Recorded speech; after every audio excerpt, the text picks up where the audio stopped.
And we are live. So thank you so much for doing this, AJ. Awesome to My have pleasure. you. Looking forward to the conversation and getting to know you more. What is it Absolutely. like to be you? To be me, oh, that's a very interesting question. It is very focused on learning. That's how I would describe it. A Hmm. lot of my life is very, very focused on getting better. So you can take it in uh, relationships, you can take it in my business, you can take it in my personal life. I'm a little obsessed with getting better in different areas. But I do have a fun side too, when it's like I have my own funky side and just making just the craziest jokes. I have another personality, but the the main part of me that comes out often that people see is the obsessed version. Okay, nice. The obsessed, and you're saying obsessed on personal development, yeah? Yeah. Where did the obsession start? Interestingly, the obsession started off, I think, when I got introduced to Tony Robbins. That's where the obsession started. Okay, So I really wanted to become an entrepreneur.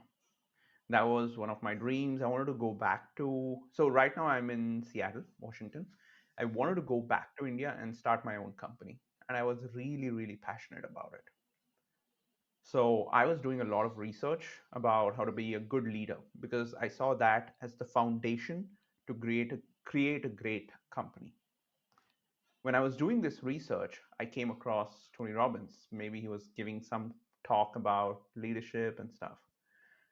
And slowly I discovered that there's an entire world out there that is focused on helping people. And there's also a world out there that is focused on working on yourself and improving yourself. And that kind of started the trajectory for me. But I think the seeds were always there within me. I had a very philosophical mind where I loved thinking things from a very philosophical side. I would think about how why certain things exist the way they exist in religion, or what is the reason someone has to do it this way. Or I would take some of these messages that you get on WhatsApp or some of these reels that come across, and they have advice on how to live your life. I would take it quite seriously, and I would be very uh, how do I put it? I would be very determined to actually implement that. So I think the seeds were always there, but when I came across Tony Robbins, it kind of took off. okay.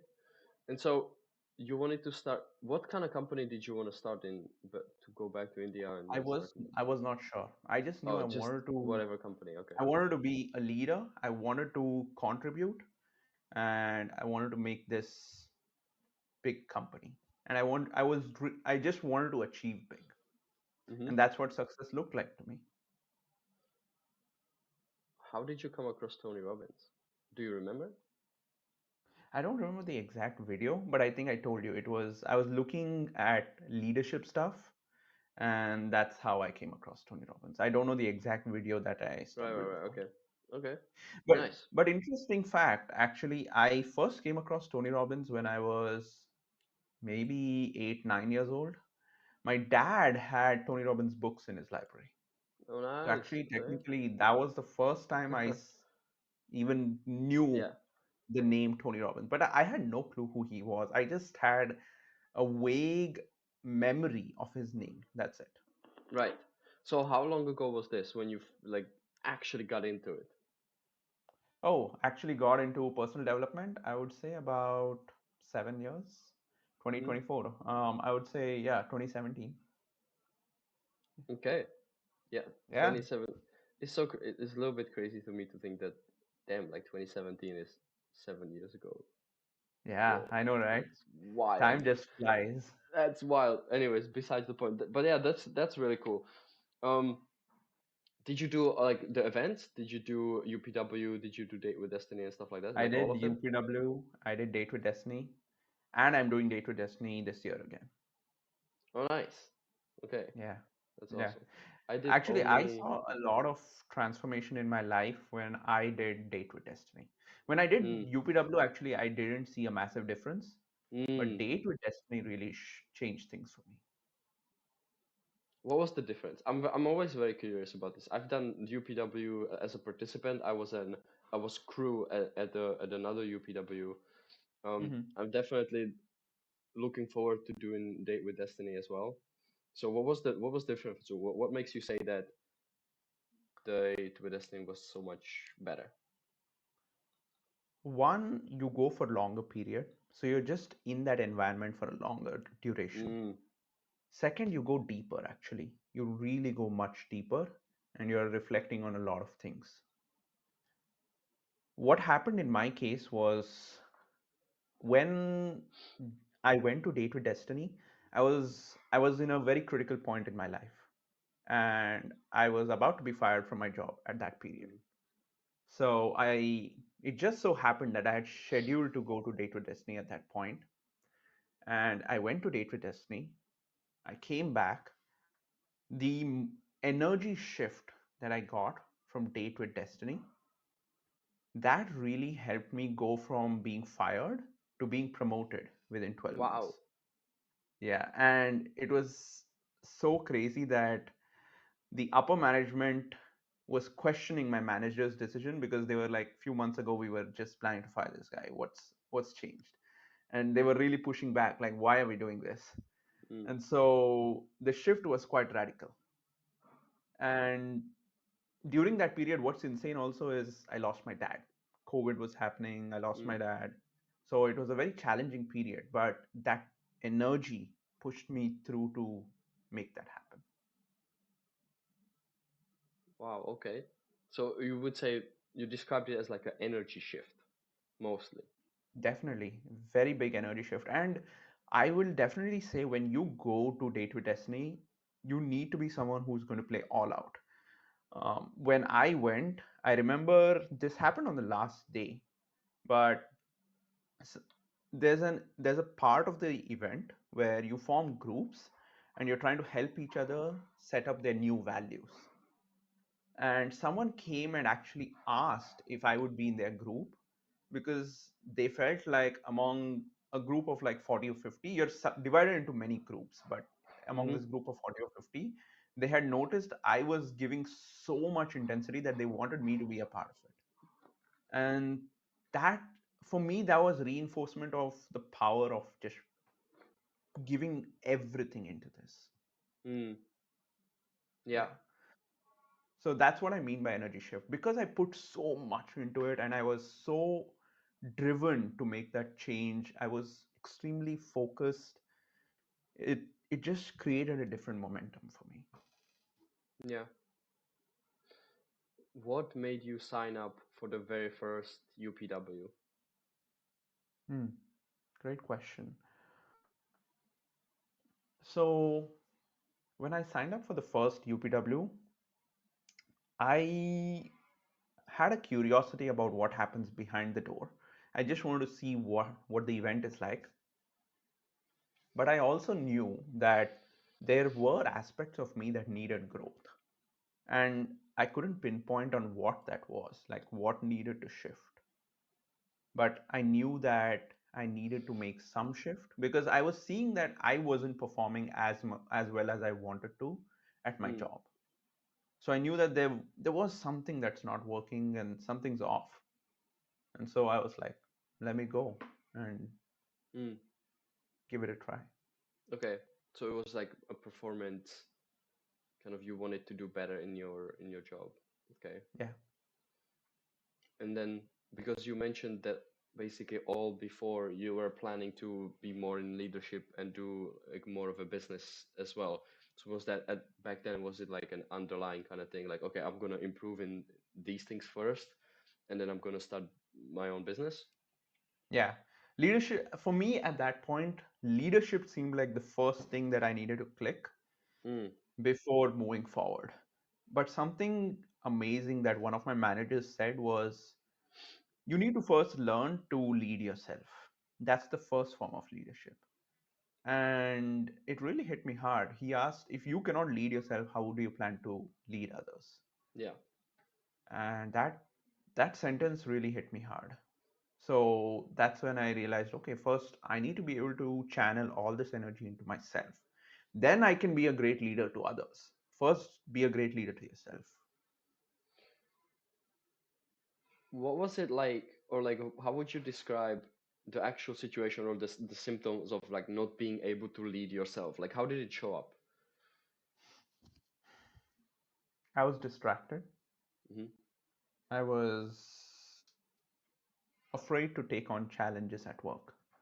So, whenever it was something that I felt I couldn't do or I wasn't capable enough to do, I would choose to be distracted and choose to just go and seek help from others. So, it turned out that people started perceiving me as someone who needed handholding. Mm, And it's a reinforcing, right? Like you can see that they're thinking of you that way. Now it further creates doubt within you if you're capable. So it's like a very bad loop you're stuck in. Yeah. yeah. All right. So it was like a combination of I don't want to be stuck here and not performing well, but also like I have these bigger goals. Yeah. All right, nice. It Yeah. was 7 years ago. So where are you at now? What do you do now? What do you, how is that all kind of translated into 7 years, after 7 years? What's the situation now? Uh, I left my job. I'm a full-time coach now. I help people with different things. My main focus is helping people scale their business, specifically figuring out how to create offers, how to create Mm, incredible offers. And that's something I'm obsessed with right now, really digging in and really trying nice. to raise the standards of what most coaches think about. So Hmm. that's where I'm at. Cool. Was it, what was your coaching journey like? Did you start as a business coach? Did you start as Yeah. other things? So when I lost my dad, actually a lot of things happened. It was quite a bit of internal turmoil. Soon after that, once I started healing from it a little bit, I decided to take a coaching certification. One of the coaches I had told me that it's good to start from here because it lays the foundation of being curious and asking questions. I think I really wanted to get that skill. We live in a world where we speak over each other. I wanted to learn how to sit quietly and listen to what the other person is saying. So that was the first step I took, and that was very valuable. At the same time, I was also trying to learn all the strategies I could from watching Tony Robbins far away. I haven't taken his course. What I have done is try to watch every video of his out there and analyze what tools he uses, how he interrupts people. I've read his books multiple times. I've taken notes from it, and then I've tried to incorporate things also from different books. Experts in negotiation, experts in sales, experts in business, all of that combining because everything you can take from one place and put it into another.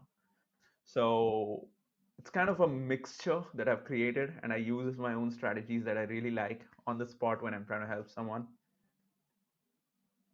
Then, when once all of this came together, I actually started off with relationship coaching. Mm, That was my first business. I was trying to do that business while I was doing a full-time job. And just for context, my job has been in Amazon. mm, So it's a it's a big company and a lot of pressure if you are aware of how their work culture is. So it was a difficult time trying to do both. I was also quite naive at that time because I didn't understand certain skills that are required to actually build a business. I was in a hurry to succeed. I was impatient and I didn't understand how to play the game. So as you can expect, things really didn't work out well.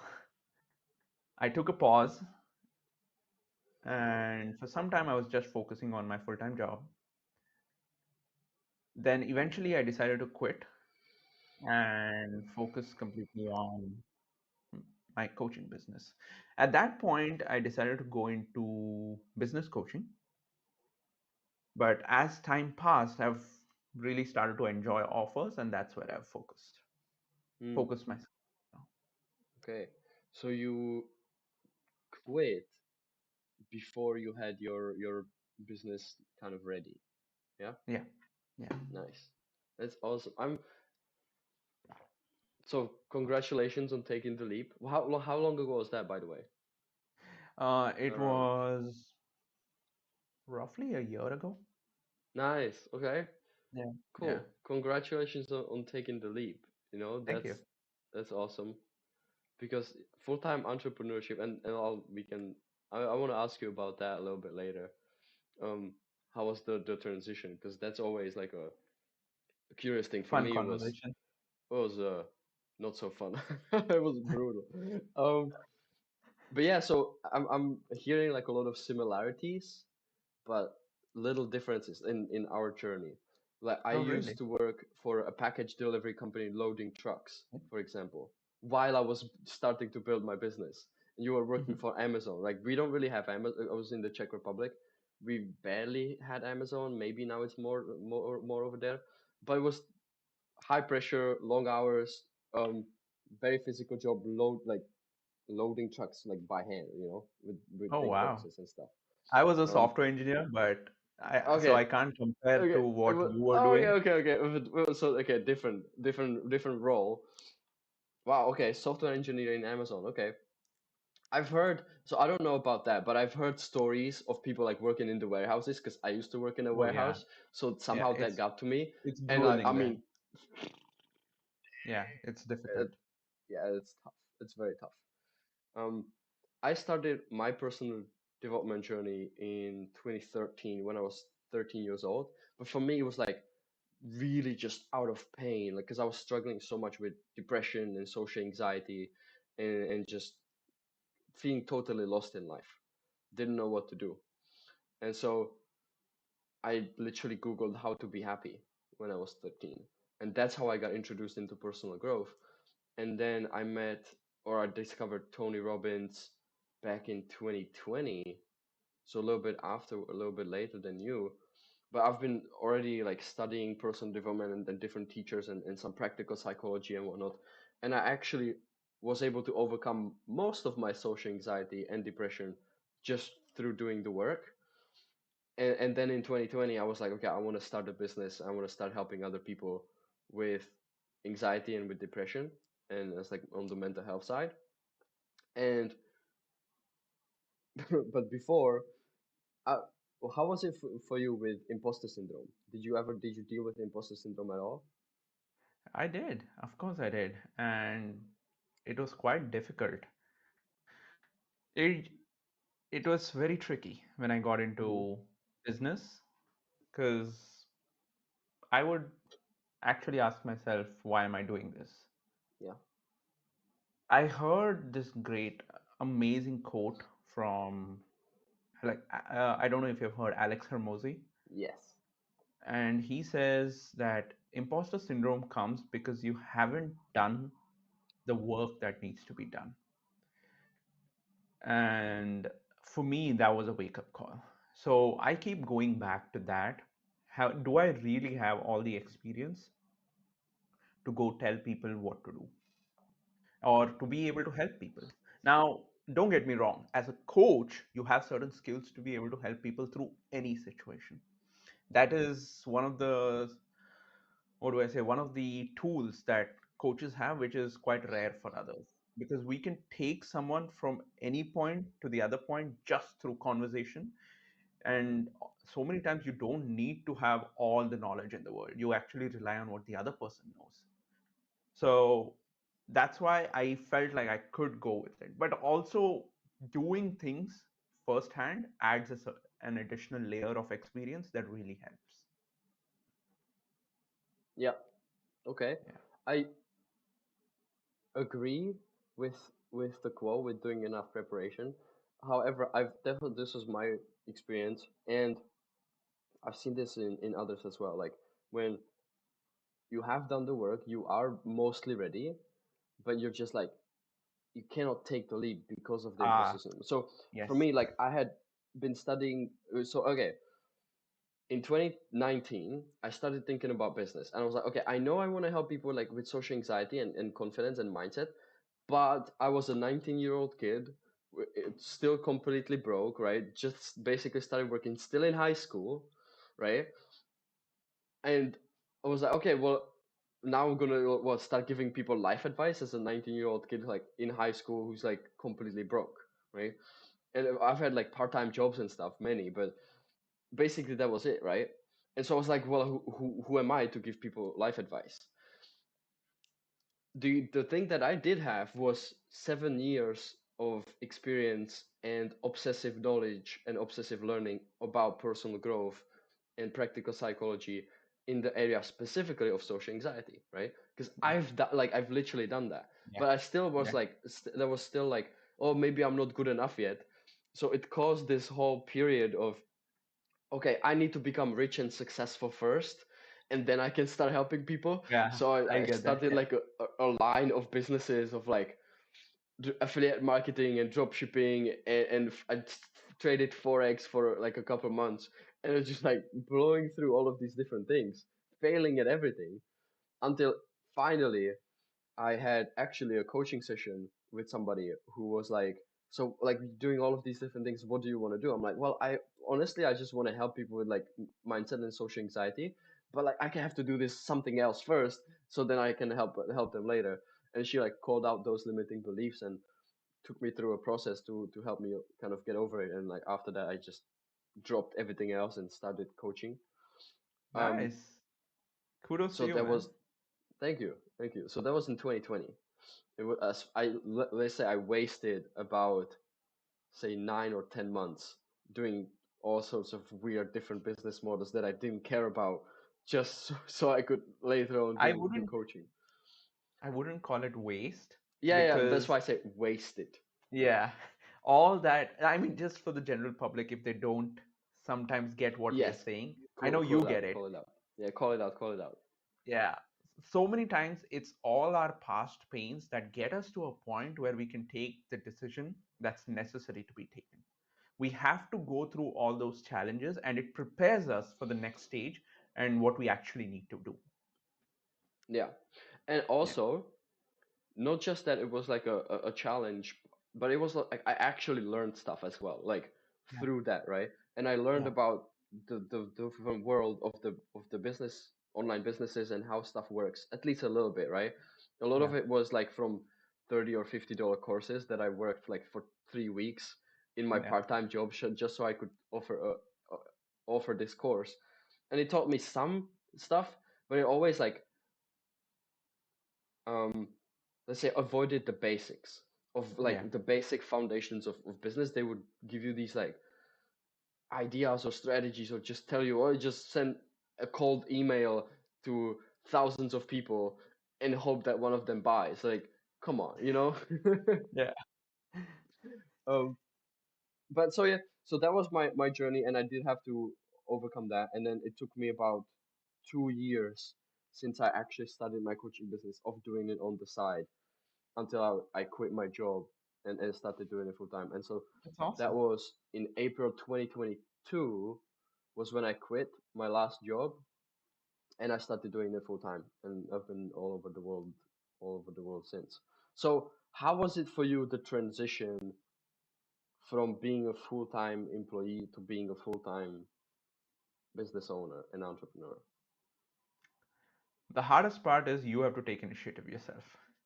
You don't have anyone telling you what you need to do, finish in a day. You don't have anyone telling you what tasks you need to get done and what's the timeline for it. You set your timelines, you have to push yourself, everything has to come from inside. It's no longer external pressure.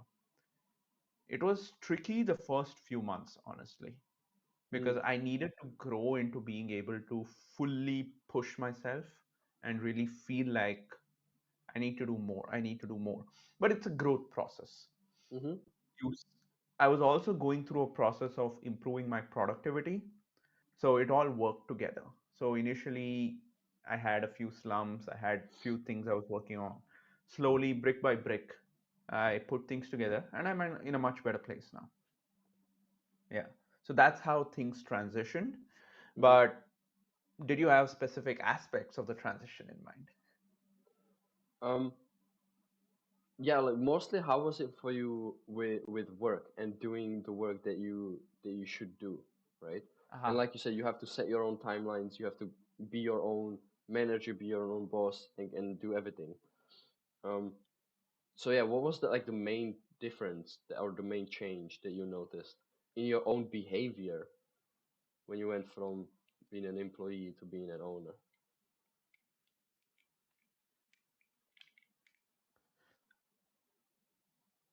A different kind of responsibility. Mm, Even though it didn't manifest immediately, where I was a bit distracted trying to figure things out, I needed guidance on how to proceed. It was still internally, I had more responsibility.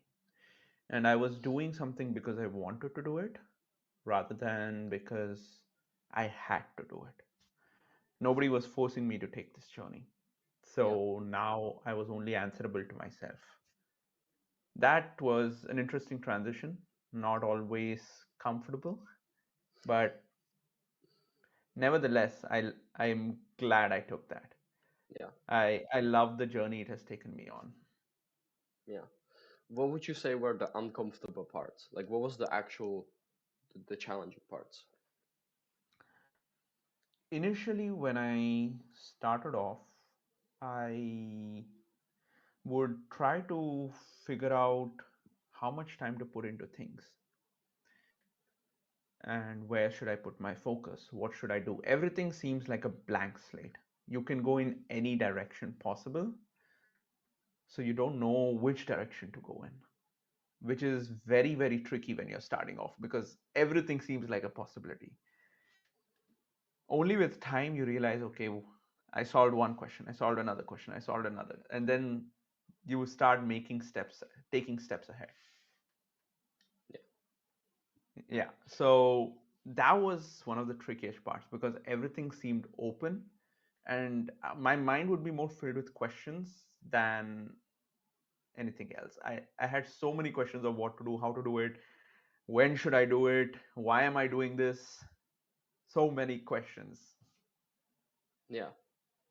And it was also because you, well, this was again a little bit of a difference in your journey compared to mine because you quit and then you kind of started and you go and started going all into the business. Whereas Yeah. I was like already 2 years in, already very much in it and hustling, hustling, and then I quit. And it was like, oh, so for me it was like this weird experience. Before I was like the the most disciplined, obsessed, like focused guy ever. Like, and I'll tell the story because this is something that I totally didn't expect, and I think a lot of people maybe you hear it, but like you can't really imagine it. You kind of mentioned it. Oh, you have your own responsibility. You have to choose everything, right? So like these are things that I've heard before, but I was like, I didn't really fully understand until I went through it, like how it actually happens, how it actually Yeah. manifests. So I tell people this story, this example. When I was, this is say January and February 2022, so a couple months before I quit my job. I had a full-time job, I had a part-time job, and I had my business, right? Oh And wow. this was, I moved, I had moved from the Czech Republic to the Netherlands and working at the airport Uh-huh. over there, right? And some of the shifts started at like 4:30 a.m. at the airport in my full-time job. So I would wake up at 2:30 a.m., go for my run, do my morning routine, meditate, do all this, like no questions asked. It was hard, right? But I still did it. And then I would hop on my bike for like 40 minutes to the airport, start the shift at 4:30 a.m., go through a full workday, come back, work for like 3 4 hours on my business, write content, have conversations, whatever. And then in the evening I would go to my part-time job, to work a little bit more, and then I would come back a couple hours later, sleep like 4 hours sometimes, 4.5 hours, 5 hours, and do it all again.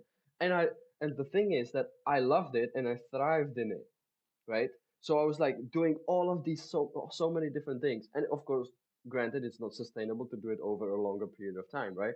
But especially as a young person, for a while, you can definitely sustain it for a while, right? And I loved it. It felt so great. It was so disciplined, right? And so yeah, like you would say, oh, this guy is like the most disciplined dude ever. And then I quit my full time job a couple months later, and it was like, oh, I don't have to wake up to be at a shift at a 4:30 a.m. anymore, right? I don't have to do that anymore. I don't have to. I can choose my own thing. And so it just like hit me that, and it's not like I became completely lazy, but like almost like I would say call it like complacent maybe, or like the discipline went down so much, right? And instead of being like, okay, I'm gonna wake up at 5 a.m. and do my run and do this and like and just execute all the time like I used to, I was like, nah, I can start work at 8 today instead of 7, or I can do Yeah. this later, right? Or it's not as important anymore. And then a couple of months went by. I'm like, well, I'm gonna have to go back to a job if I keep if I keep doing Yeah, this. exactly. Yeah. And so that was like a big change. I was like, what happened to me? I was so disciplined. I thrived in it. And then all of a sudden, so is that what I needed? Like, did I actually have somebody else like holding a stick over my head? Like, if you don't show up for work, we're gonna we fire you or whatever. Like, really? And so building that only self-discipline and only like self-regulating yourself was much more difficult than I initially expected, because it was so much Mm, easier for me when I had that so much of the outside pressure, and when I had the two jobs and my business, it was so easy to work on my business, and then it became just so much harder to work on my business, even when it yeah. was basically the only thing. And so that was something that I really didn't expect, and it hit me. Um, and I think a lot of people have the same attitude, like, no, I'm super disciplined, like that's not gonna be me. And then you Nah. go through it and you're like, oh, okay. When you don't have the pressure, you really know if you have that discipline. And but you reflect on something that has always been a point in my head. If I don't do this, I may have to go back and take a job. And that's something I did not want to do. And it was like that was one of my driving factors. I'm like, I better do this, otherwise I may need Yeah, to go back and take a job. yeah. I don't care what it is. I'm not going back. I don't care Yeah, what I have to yeah, do. I'm yeah, not going back. exactly. Yeah, yeah. That's a good mindset. Okay,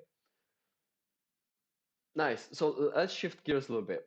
You say Okay. you're obsessed with offers, right? You're obsessed Mhm. with helping people create offers and creating offers. So what even is an offer from your understanding? What is an offer? Great question. Great question.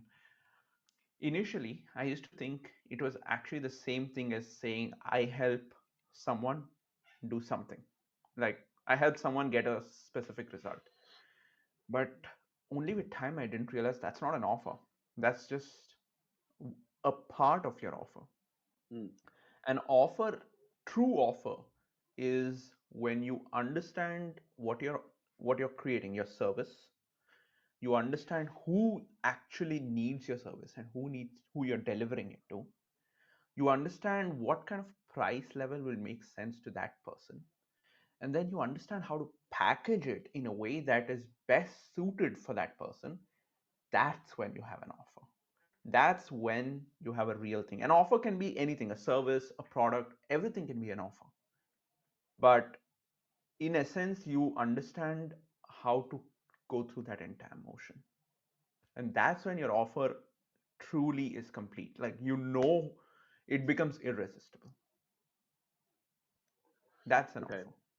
Do you have like a process of creating an offer, like a step by Yeah. step kind of thing? Yeah. Yeah. Actually, weirdly, I am very soon going to be launching my own school community exactly on Nice. this. Yeah. So it's so weird you asked me this question. It wasn't even on the top of my mind, but I've been working on it in the background. So the process, in very simple terms, is you need to first identify what you're going to help people with. Get super clear, and you can base this on your own experience, or if you've helped a bunch of people do one specific thing, cool, get an expert in that. Now you know how to get that done. Next, you want to identify the person who is the best fit for this. It's not just some random person on the street.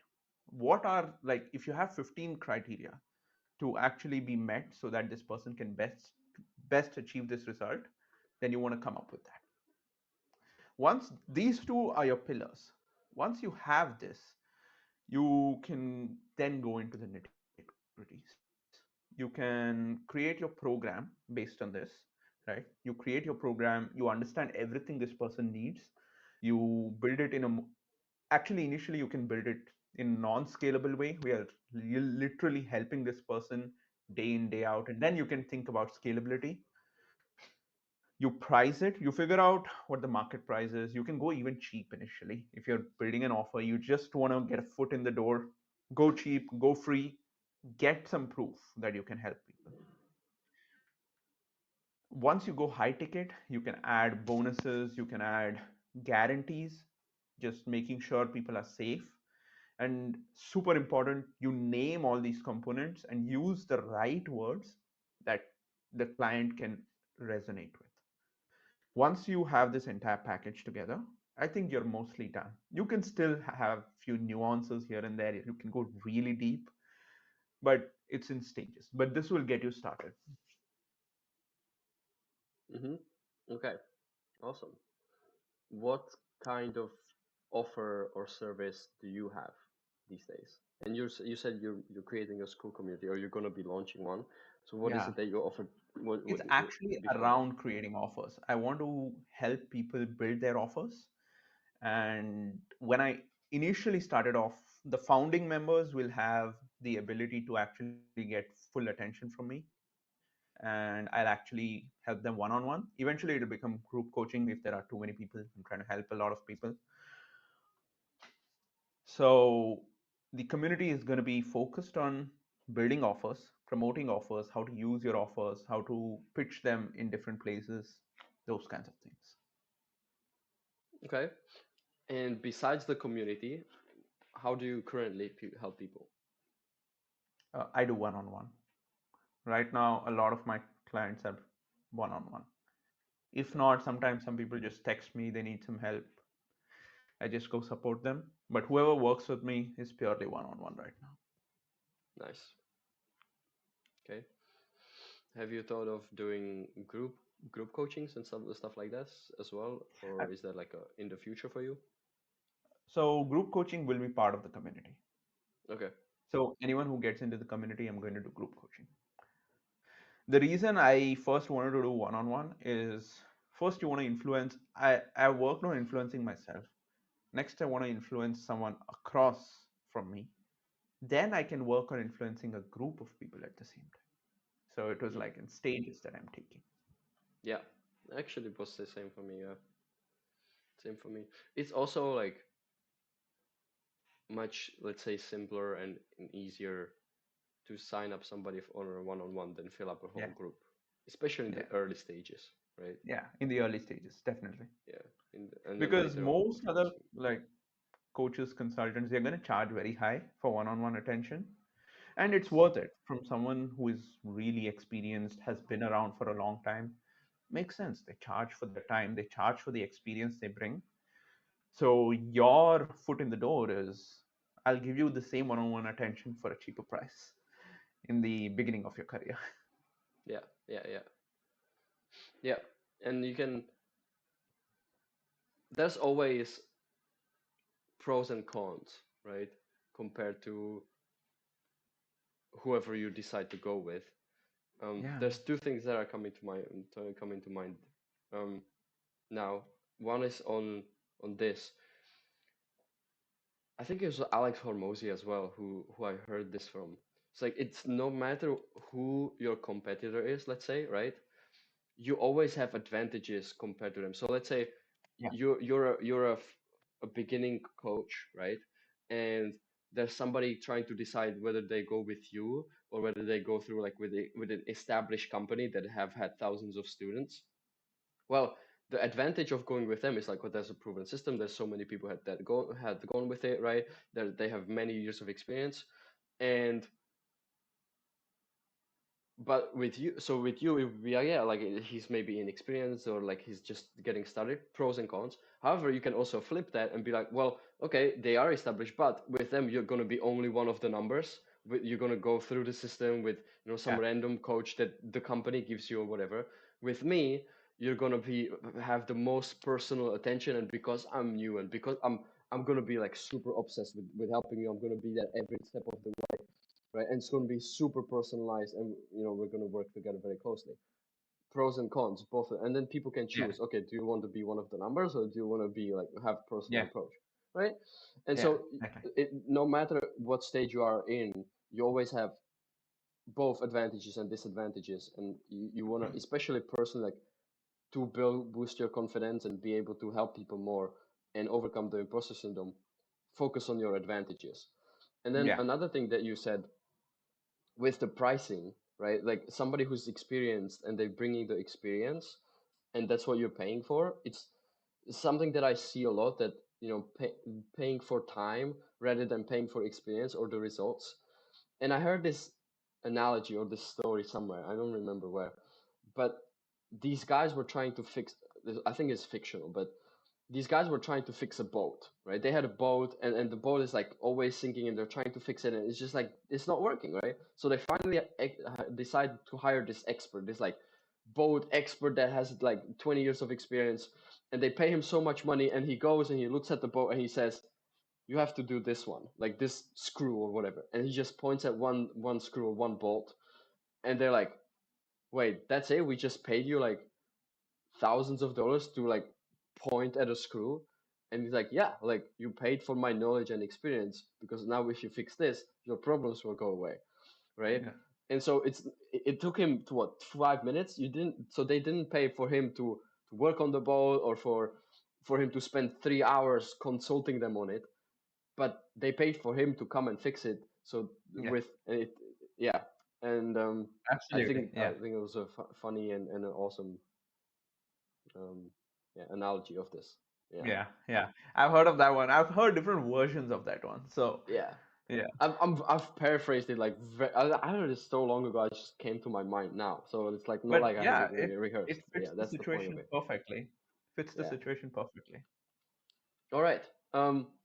So yeah, to wrap up here, do you have any closing remarks? Where can people find you? What do you want to leave people with?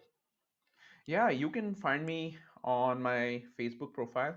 So um, it's if you type Abhishek V Joshi, you should be able to find me.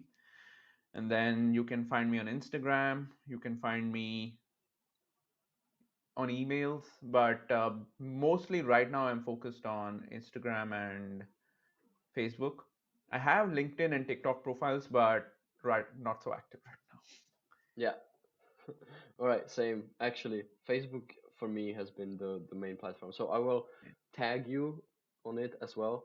And yeah, if you want to send people in a specific place, you can also send it to me afterwards, and I'll Yeah, put it in the sounds good. description. Perfect. And Yeah. yeah, so do you have like any last words of like inspiration or something like that for people that you want to leave people with, or Yeah. Firstly, I had a great time speaking to you. You were awesome to speak to, and you had some really good questions. I had a lot of fun. thank you. Secondly, there's a lot of joy in growing.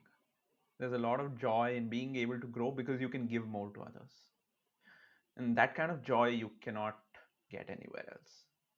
So it's a privilege and a pleasure to be able to work on yourself so that you can help others, help the society, and just be more than you are.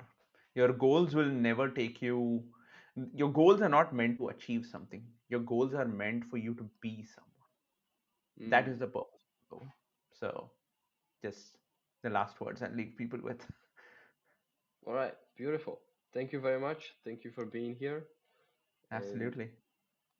have a great night, I believe, right? Yeah, Yeah. you too. And have a great day, man. It was a pleasure. Thank